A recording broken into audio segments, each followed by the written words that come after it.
نحمده ونصلي على رسوله الكريم، أما بعد، فأعوذ بالله من الشيطان الرجيم. بسم الله الرحمن الرحيم. قال النبي صلى الله عليه وسلم: الإيمان بضع و70 شعبة والحیاء شعبة من الإيمان. سلام عرض ادب خدمت شما عزیزان گرامی، دوستان نهایت عزیز، کسانی که ما را بیننده هستین. السلام علیکم و رحمت الله و برکاته.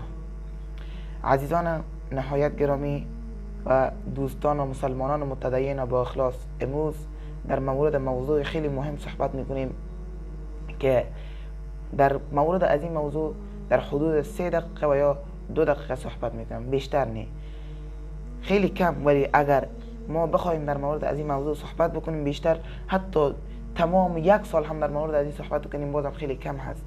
این موضوع خیلی مهم است. موضوع در مورد حیا است. حیا و پاکدامنی و پاکعفتی و کسانی که حیا دارند. حیا چی از خلق، چی از الله متعال، چی از پیامبر صلی الله علیه و سلم. انسان با حیا او انسان هست که هم حیا از الله متعال داره، هم از پیامبر گرامی ما صلی الله علیه و سلم داره. حیا خودش شرم و پاکدامنی نمیگه و کسانی که با حیا هستن الله متعال آنها را دوست داره و کسی که حیا نداره ایمان نداره و کسی که ایمان هم نداره حیا نداره.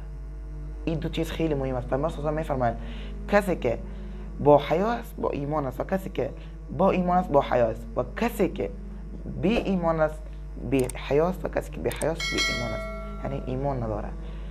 روز پیامبر صلی الله علیه و سلم از یک جای میگذشتن، یک مرد از انصار که برادرش را به شدت به خاطر که برادرش خیلی با حیا و انسان با حیا و با شرمی بود، به خاطر از اون ملامت میکرد و میگفت که کم تو حیایت کمتر بکن، قدرم نمیشه با حیا باشی.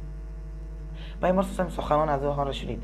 پیامبر صلی الله علیه و سلم به او فرمود، به او انصار گفت بگذارش، رهایش کن، زیرا که حیا از جمله خصایص ایمان است. یعنی خصیصه خصلت ایمان است، از جمله ایمان است حیا. پیامبر صلی الله علیه و در حدیث دیگر که اینجا خواندم برایتان: الایمان بضع و70 شعبة والحیاء شعبة من الایمان. پیامبر صلی الله علیه و میفرمایند ایمان 70 و چند شعبه دارد و حیا یکی از شعبه های آن است. از اینجا معلوم می شود که حیا هم بخشی از ایمان است و کسی که حیا نداشت یعنی ایمانش هم تکمیل نیست و ایمان هم نداره کامل. دوستان عزیزم، امیدوارم که یک چیزی آموخته باشین و برایتان فهمانده باشم. اگر از بنده کدام اشتباهی سر زده باشد شما به بزرگیتان عفو بکنید.